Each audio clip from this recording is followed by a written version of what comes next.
We here at the Sports History Network proudly partner with 26 podcasts, all revolving around the history of sports. But did you know that many of our hosts were sports history authors way before they started their shows? It's true. We've got Joe Ziemba, host of When Football Was Football, Joe Zagurski, host of Pro Football in the 1970s, Mark Morthier, host of Yesterday's Sports, Tommy Phillips, host of Lombardi Memories, and Scott Adamson, co-host of From the 55-Yard Line. All these authors have many books for you to choose from. To check them out, go to our website at sportshistorynetwork.com/sportshistorybooks. Pick up your copy today. Soundtrack provided by Kevin MacLeod of filmmusic.io. I could tell you this. I love my job. I love the people, the time, the work, and the situations that my job gives me. You know, not every day is a great day, but I really do love my job. And I'm sure you can say the same thing about some of the jobs that you have or maybe have right now. But if you had a dream job, what would it be? When I was growing up, I wanted to play video games for a living.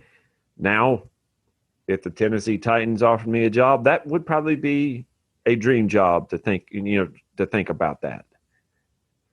But what if you have the chance to work alongside NFL teams, players, coaches, and executives? What if you had the opportunity to write columns or interview some of your favorite players? I know every job has its highs and lows, but imagine being able to work alongside the NFL every day. Today, my interview is with a man who gets to do just that. And I'm going to let him introduce himself in just a moment. And I know you're going to enjoy his story. Speaking of story, if you have a story you would like to share about why your NFL team is your favorite and why it is family, you can message me at Jeremy_McFarland on Twitter. That is JEREMY_MCFARLIN. And we will try to get you on the show. Thank you for tuning in to Football is Family. And we'd like to welcome everybody back to the podcast Football is Family. I've got a special guest, and I'm going to let him introduce himself for you, if you would. Hey, everybody. I am Luke Worsham. I'm glad to be here. I covered the Tennessee Titans as mostly a columnist, analyst, but occasionally as a reporter reporting news for A to Z Sports Nashville. Here in Nashville, I get to, in normal times when we're not under social distancing protocols, I'll get to be in the locker room and talking to the players and just getting an idea of what's going on within the team and trying to break that down for all of you on our website and through the podcast that I host as well, which is titled No Nonsense. I host that with my buddies Will and Matthias. But especially now, Jeremy, that we're right at the cusp of the start of the season. It's kind of football all the time for me. So thank you for having me on, and I look forward to having a conversation today. Now, this is being recorded on the 14th of September, meaning that your day is just beginning. Oh, yeah. The Titans play tonight at 9:10 Central Time, which is Nashville time. So, 3.5-hour game done at 12:30. You got press conferences after. You got it all over Zoom, of course. You have to write after. And so as I was telling my boss, Austin Stanley, on Twitter earlier today, and my little I write out a schedule for every day, kind of breaking down my day by the hour. And I have planned out in my schedule a very long afternoon nap to make sure that I can get through all of this tonight. But it's exciting. This is why you cover sports. If you're a sports writer, it's the draft is fun, free agency is fun, but you do it for the games, and so it's very exciting.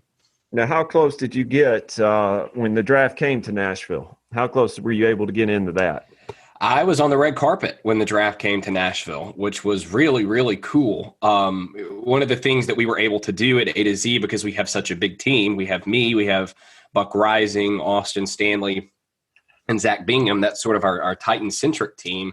And we were able to sort of divide and conquer. And so on the first night, and typically reporters in a market will go to the team's facility on draft night because they'll have, press conference with the coach and the GM, conference calls with the players that get drafted.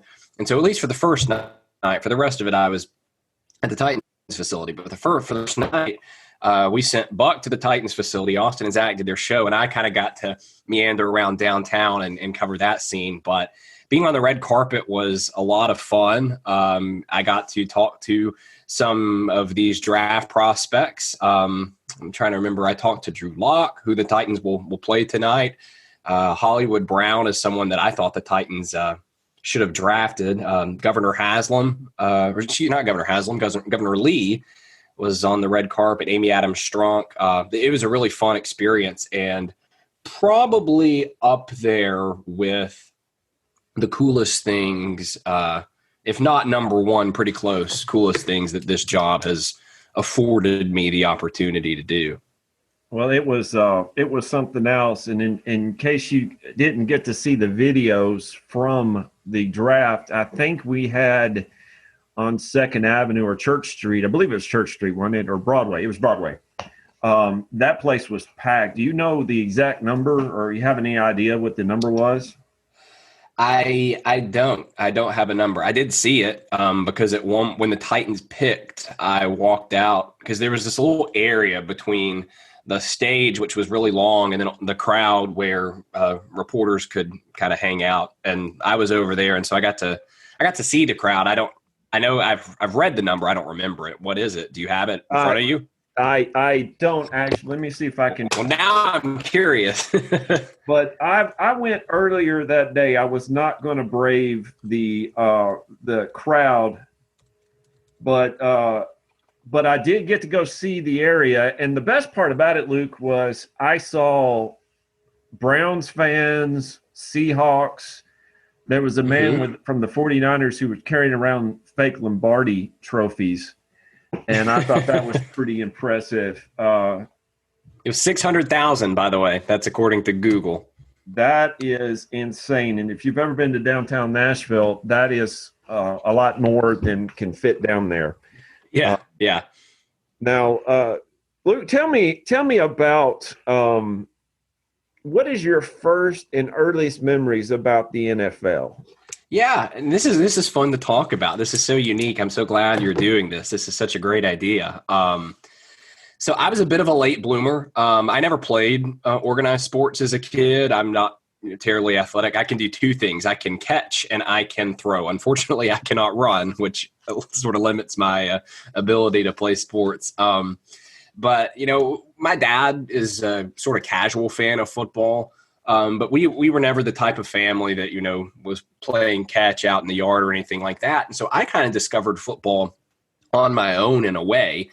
I remember in the 5th grade, or maybe actually it was at the end of 4th grade, the Super Bowl between Aaron Rodgers and the Packers and the Steelers that the Packers won. I remember seeing that on the TV. And, of course, we would always have games on and we would always, watch the Super Bowl, but I just never took any interest in it. And I was watching the Super Bowl and kind of asking my dad questions, okay, the commentator just said this. What does that mean? What just happened? Okay, well, they just put this many points on the board. Why is that? And it kind of piqued my interest. And so I got on my iPad and downloaded Madden back when they would make Madden for the iPad. And I just started doing that. And the more I played it, the more I was like, this is the greatest thing in the world, And so I did that. And then once football season rolled around, I grew up in the Nashville area. And so I started watching the Titans because they were the team that we got on like our local stations. And sort of by osmosis, just by seeing them all the time, I started rooting for the Titans. And obviously, I can't do that anymore now because I cover them, and it's been years since I have openly rooted for the Titans. But that was sort of my entry into it. It wasn't so much family culture. It was just I loved it. And it got to the point where when I first started playing Madden, because that was really my entry into all of this, it very quickly went from, oh, this is fun, I kind of like this, to the more I played those video games, the more I was like, this is the greatest thing ever, and I just want to soak it all in and can never get enough of it. And still to this day, when I'm terribly busy from football season, I will still, just because I love it so much and think it's so much fun, I'll go over there. I've got a PS4 over there. I'll crank up Madden and play for a little bit. But that was sort of my entry into football. A little bit unconventional, but not terribly unconventional, I don't think. Well, it sounds like the generation that you're talking about probably exposed to Madden before they're exposed to much of anything else. And I was kind of hoping you said you had an Xbox One, so you and I could play. I'm a little late bloomer when it comes to I don't get the new game until later on. I stopped doing that probably 3 or 4 years ago because they kind of hit a peak. Like in 2014, I loved that year's game. Yep. I loved the 2 that came after that. The one that I play is 17. That's the one that I play whenever I play Madden. And as has been very well publicized since the most recent game came out, not only have they not improved it, it has gotten progressively worse and looks progressively worse. So I stick with some of the recent but older ones still. I'm playing 20 right now because I wanted Derrick Henry at one of his peak, and then A.J. Brown. But way off the subject, I had a rage quit a couple of days ago where Tannehill threw to A.J. Brown. A.J. bobbled it twice. It went up in the air. The defensive guy bobbled it twice. Another guy caught it, ran it back for a touchdown. So I had a rage quit. I admit it. I have learned over the years that games are not worth getting mad at. You just quit and move on. Exactly. And there's lots of things in life like that. Yeah, absolutely. I still think the all-time greatest game is Tecmo Bowl Super Bowl. That's just my opinion.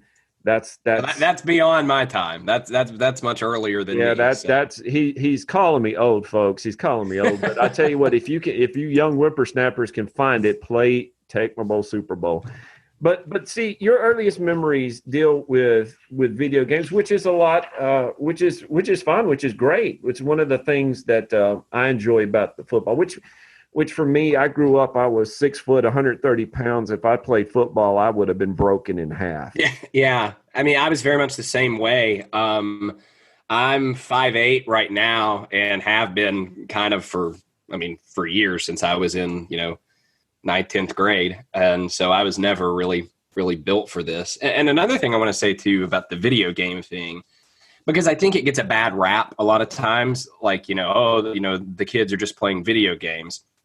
But what sports video games do, I think, so well is they teach you not only the rules, but as you listen to the commentators talk, you pick up on verbiage. And here's my example for that. So obviously Madden was my entry into football, but I'm a huge baseball fan now and wasn't as recently as 3 or 4 years ago. And it's because I was at a church event and there was a PS4 set up, and one of my good friends was like, "Hey, you want to play MLB The Show?" I was like, "Well, I understand the basic rules of baseball. You hit the ball, run around the bases."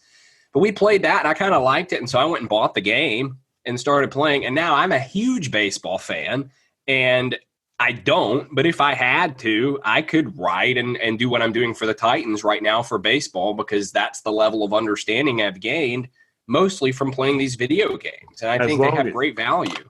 As long as it's the Red Sox, we can keep talking. I'm actually a Reds fan, but I don't know that hinders your Red Sox very much because the Reds have not been good this year. It really does. And I haven't paid attention to baseball much other than the Sox. But that's the thing. I remember, and sticking to the video game topic, John Madden and Pat Summerall did the voiceovers and play-by-play for Madden for a long time. Mm-hmm. And now Charles Davis, to me, is the epitome, the top of what it means to be a play-by-play. He is such and I think Brandon Gall is with him as well. But mm-hmm. Charles Davis is about as smooth and about as good as it comes. And if you haven't heard him being interviewed, they do. Mike Keith has interviewed him several times, and he's also on NFL Network. He is about as nice a guy as I've ever heard. He is. I've never actually met Charles. I've been around him a little bit because he and Dan Hellie do the Titans preseason games. Yes, they do. So I've seen him around at practices, and I've never actually spoken to him or introduced myself. But the interactions I see him having with other people, you very much see that. And that's a genuinely good guy. So tell me a little bit about, you talked a little bit about your work. What are some of your favorite interviews that you've had? Ooh, well, it's interesting because because I'm mostly a writer, I don't have a whole lot of, sit down interviews. Like Buck has a lot of those with his podcast where it's just him and a guy, they're talking for 15, 20 minutes like we are now. And, it's more for a broadcast content where the goal is to entertain. And so for me, when I think back on that question, I don't think so much of great interviews. I think to great quotes. Like I remember talking to Kenny Vaccaro 2 years ago before the Titans played the Giants. And we were talking about Saquon Barkley. And I said, what do you see when you turn on the film with Barkley? And he says, all my life, everybody was always like, tell me about Barry Sanders. And I was like, yeah, whatever. He said, when I turned on the tape with Saquon Barkley, I was like, I saw all the things that my family and everybody would tell me about Barry Sanders. I'm like, that's such a great quote. And so as a writer, one of my journalism professors always taught me that as a journalist, quotes are currency. Quotes are your money when you're a journalist.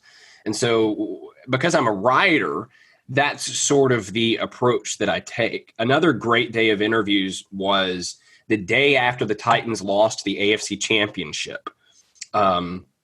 I was thinking about how I kind of wanted to close the season out in terms of written content. And I knew I would do a sort of a season recap, like a where are we now kind of piece for the Titans.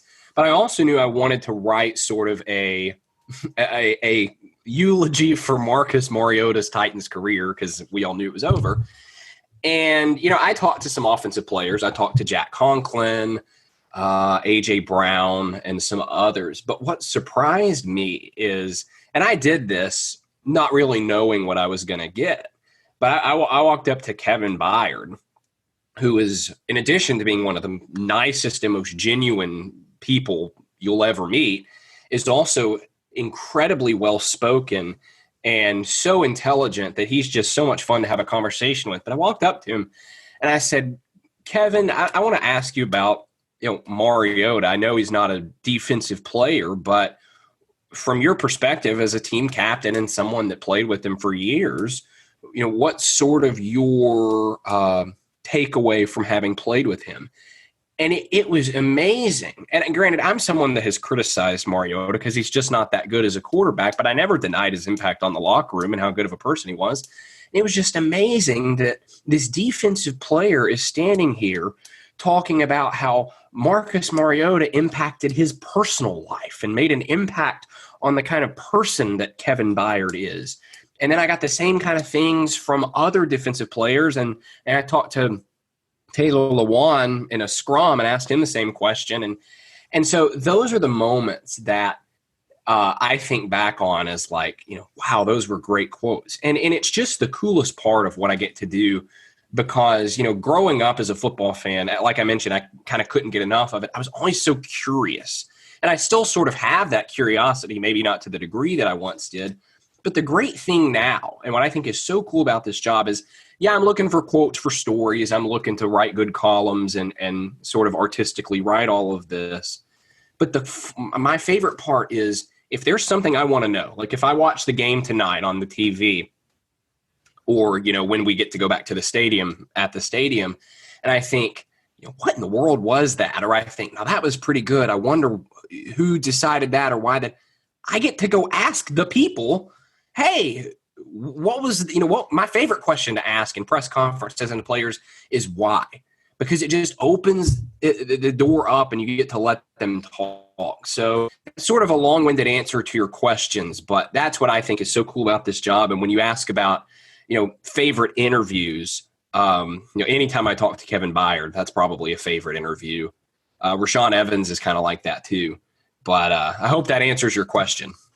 Oh, it does, and I appreciate you going into depth and you're not seeing the video that I'm seeing, but he's very animated about that. About knocked his microphone off the hinge there, so that's when you know you got a legit discussion going when you knock the microphone off.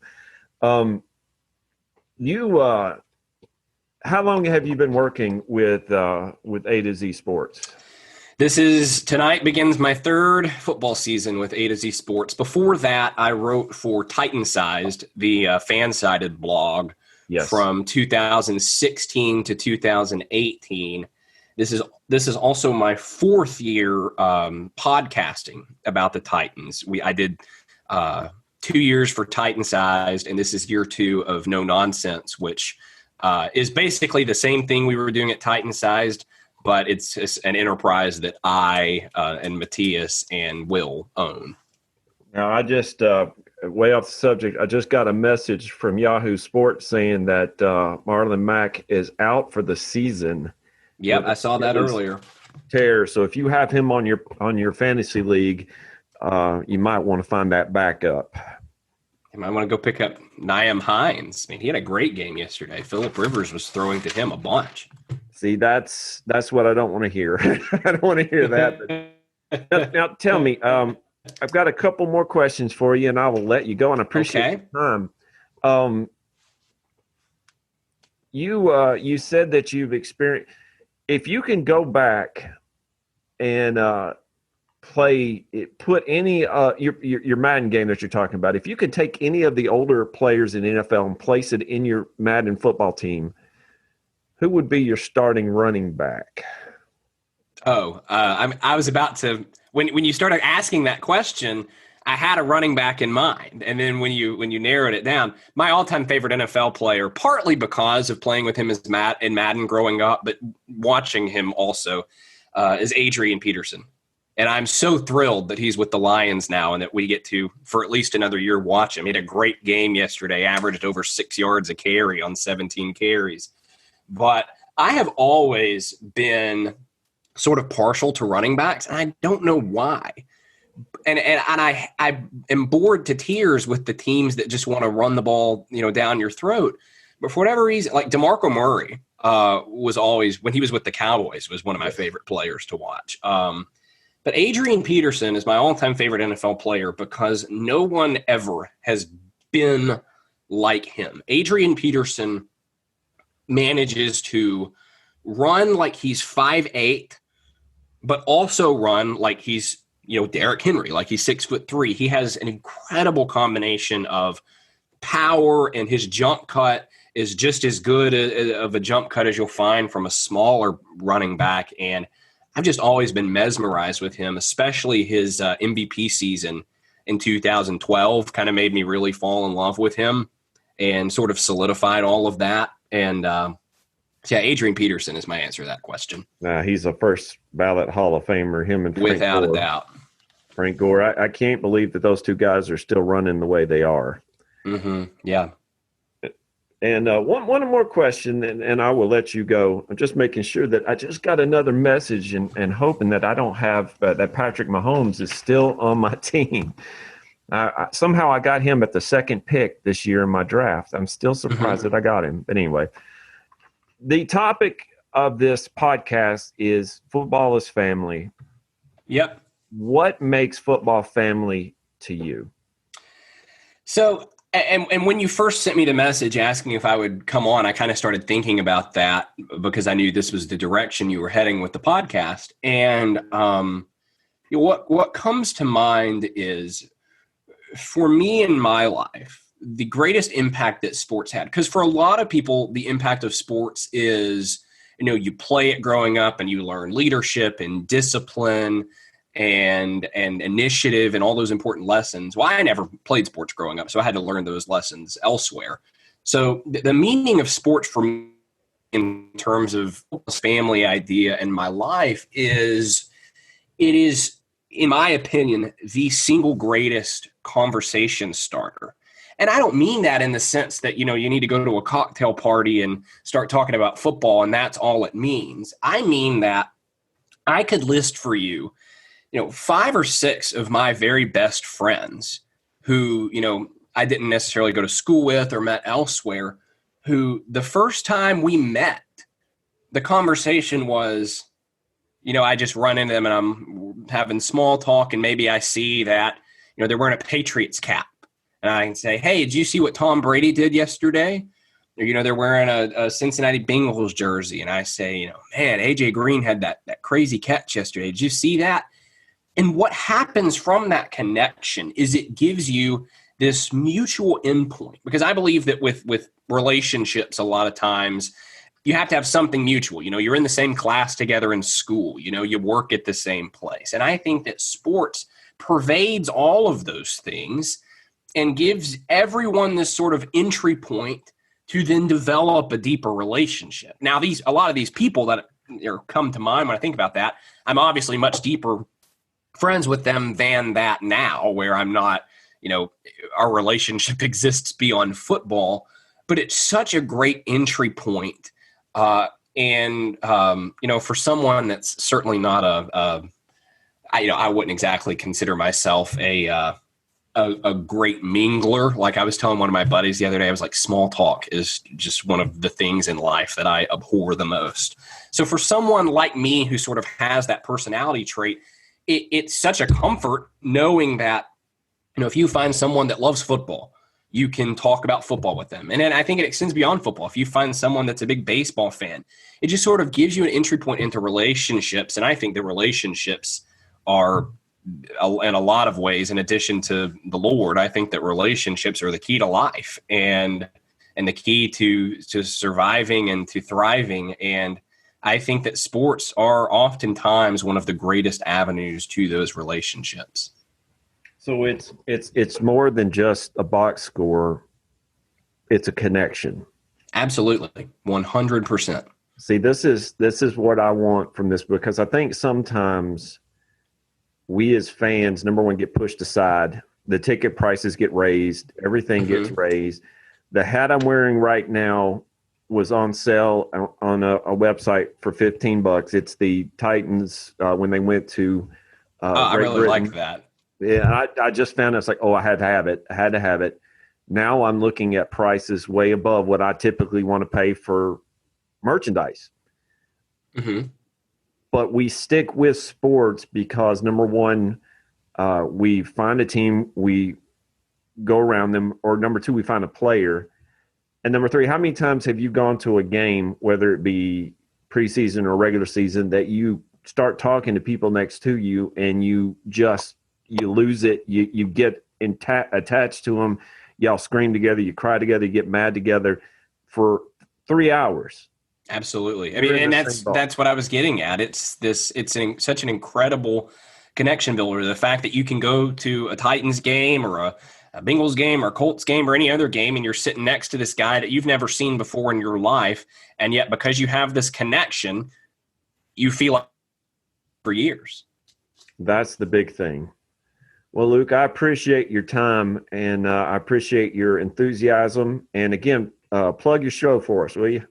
Yeah, so everything I write you can find on A2ZSportsNashville.com. I imagine this will be coming out after the Titans game, so you can catch practice week coverage and everything else on our website. You can follow me on Twitter at Luke_Worsham. And my podcast is No Nonsense, a Tennessee Titans podcast. You can follow us and find links to listen on Twitter and Facebook at No Nonsense Pod. And yet this is another reason why football is family. Thank y'all. This podcast is part of the Sports History Network, your headquarters for the yesteryear of your favorite sport. You can learn more at sportshistorynetwork.com. At the Sports History Network, we're all about sports yesteryear, and so we're so pleased to introduce you to Row One, an online memorabilia gallery and shop that brings your sports history to life anywhere. The Row One gallery includes over 5,200 gorgeously reproduced prints of team posters, game program covers, game tickets, advertisements, and more in baseball, pro and college football, pro and college basketball, and more. And any gallery item may be printed in a variety of sizes on wood, metal, canvas, acrylic, or poster paper. And in Row One shop, check out the thousands more of unique unique items with a retro and historical designs dating back to 1876, including t-shirts, long-sleeve shirts, phone cases, mugs, blankets, pillows, towels, and even shower curtains. Go to sportshistorynetwork.com, ROW1, for access to the full Row 1 catalog and for gallery prints and gift items, plus get a 15% discount off all prints on the Row 1 Pictorium Gallery with coupon code SHN15. Follow the link on the show notes.